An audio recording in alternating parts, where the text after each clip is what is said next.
Hello అండి. ఈ వీడియోలో వెజ్ మంచూరియా ఎలా తయారు చేసుకోవచ్చో చూసేద్దాం. ఇక్కడ నేను క్యాబేజ్ ముక్కలుగా తీసుకున్నాను. యాక్చువల్‌గా వేరే రెసిపీ కోసమని తీసుకున్నాను దీన్ని. అయితే ఇప్పుడు అది చేయకుండా ఈ మంచూరియా చేస్తున్నాను. మీరు మాత్రం క్యాబేజ్‌ని గ్రేట్ చేసి తీసుకోండి. ఇప్పుడు ఒక మిక్సింగ్ బౌల్‌లో 2 కప్స్ గ్రేట్ చేసిన క్యాబేజ్ వేసుకోవాలి. అలానే 1 కప్ గ్రేట్ చేసిన క్యారెట్ వేసుకోవాలి. ఇప్పుడు దీంట్లో టేస్ట్‌కి సరిపడా సాల్ట్ వేసుకొని, పావు టీ స్పూన్ పసుపు, అర టీ స్పూన్ కారం, అర టీ స్పూన్ ధనియాల పౌడర్, పావు టీ స్పూన్ గరం మసాలా, ఒక చిటికెడు మిరియాల పౌడర్ వేసుకోండి. జస్ట్ వేసుకున్నామా లేదా అనేంత. 1 టేబుల్ స్పూన్ అల్లం వెల్లుల్లి పేస్ట్, హాఫ్ కప్ మైదా, 3 టేబుల్ స్పూన్ కార్న్ ఫ్లోర్ వేసుకొని బాగా మిక్స్ చేసుకోవాలి. ఇక్కడ నేను మిక్స్ చేసేటప్పుడు ఫస్ట్ వాటర్ వేయట్లేదు. జస్ట్ నార్మల్‌గా మొత్తం కలిసేట్టు మిక్స్ చేస్తున్నాను. ఇలా బాగా మిక్స్ చేసుకున్న తర్వాత ఇప్పుడు దీంట్లో కొంచెం కొంచెం వాటర్ యాడ్ చేసుకుంటూ మిక్స్ చేసుకోవాలి. ఒకేసారి వాటర్ వేసుకోవద్దు. ఇలా ఉంటే సరిపోతుంది. ఇప్పుడు దీంట్లో కారం, సాల్ట్, గరం మసాలా ఇవన్నీ కూడా సరిపోయే లేదో ఒకసారి చెక్ చేసుకోండి. ఏమైనా తక్కువైనట్టు అనిపిస్తే ఇక్కడ మళ్ళీ యాడ్ చేసుకోవచ్చు. ఇప్పుడు ఒక కడాయి తీసుకుని దీంట్లో డీప్ ఫ్రైకి సరిపడేంత ఆయిల్ వేసుకుని హీట్ చేసుకోవాలి. ఆయిల్ హీట్ అయిన తర్వాత ఇప్పుడు మనం మిక్స్ చేసి పెట్టుకున్న దీన్ని చిన్న చిన్న బాల్స్లా తయారు చేసుకోవాలి. కొంచెం పెద్ద బాల్స్ అయితే కనుక లోపలికి సాసెస్ అనేవి పీల్చుకోదు.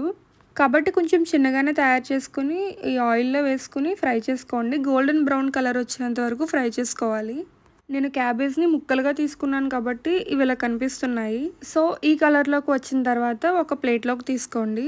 ఇలా మొత్తం అన్ని ఫ్రై చేసుకున్న తర్వాత వీటిని పక్కన పెట్టేసి ఒక బౌల్ తీసుకుని దీంట్లో 1 టేబుల్ స్పూన్ కార్న్ ఫ్లోర్ వేయండి. ఇప్పుడు దీంట్లో ఫస్ట్ కొంచెం వాటర్ వేసి బాగా మిక్స్ చేసుకోవాలి, ఒక పేస్ట్ లాగా. తర్వాత ఈ బౌల్ నిండేంత వరకు వాటర్ వేసి బాగా మిక్స్ చేసుకుని పక్కన పెట్టేసుకోవాలి. ఇప్పుడు ఒక కడాయి తీసుకుని దీంట్లో 2 టేబుల్ స్పూన్ ఆయిల్ వేసుకోవాలి.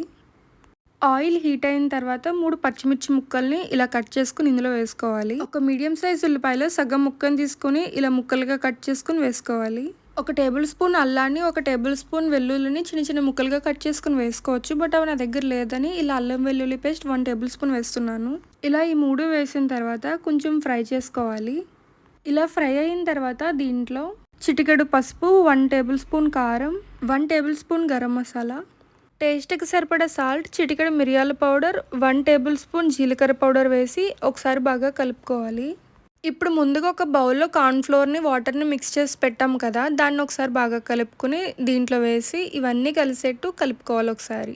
ఇప్పుడు దీంట్లోనే 1 table spoon vinegar, 1 table spoon red chilli sauce, 1 table spoon soya sauce, 1 table spoon sugar వేసి బాగా మిక్స్ చేసుకోవాలి. ఇది బాగా దగ్గర పడిన తర్వాత ఇప్పుడు దీంట్లో ముందుగా ఫ్రై చేసి పెట్టుకున్న బాల్స్ని వేసుకొని బాగా కలుపుకోవాలి ఒక 2 మినిట్స్ వరకు. అండ్ ఈ ప్రాసెస్ చేసేటప్పుడు మంట హై ఫ్లేమ్లో ఉండేలా చూసుకోండి. ఈ స్టేజ్లోకి వచ్చిన తర్వాత ఇంకా స్టవ్ ఆఫ్ చేసేసుకోండి. ఇప్పుడు దీనిపైన కొంచెం కొత్తిమీరతో గార్నిష్ చేసుకుంటే వెజ్ మంచూరియా రెడీ అయిపోయినట్టే. ఈ రెసిపీ నేను ఇంట్లో ఉన్న వాటితో చేశాను. అయినా టేస్ట్లో మాత్రం అస్సలు కాంప్రమైజ్ అవ్వకుండా స్పైసీగా ట్యాంగీగా ఉంటుంది. దీన్ని మీరు ఒక స్టార్టర్లా తీసుకోవచ్చు, లేదా నూడిల్స్తో కానీ ఫ్రైడ్ రైస్తో కానీ పేర్ చేసి తీసుకోవచ్చు. ఈ రెసిపీ మీరు కూడా ట్రై చేసి మీకు ఎలా వచ్చిందో కింద కమెంట్ చేయండి. ఈ వీడియో నచ్చితే లైక్ చేయండి. ఇలాంటి మరెన్నో వీడియోస్ కోసం ఈ ఛానల్ని సబ్స్క్రైబ్ చేసుకోండి. Thank you for watching.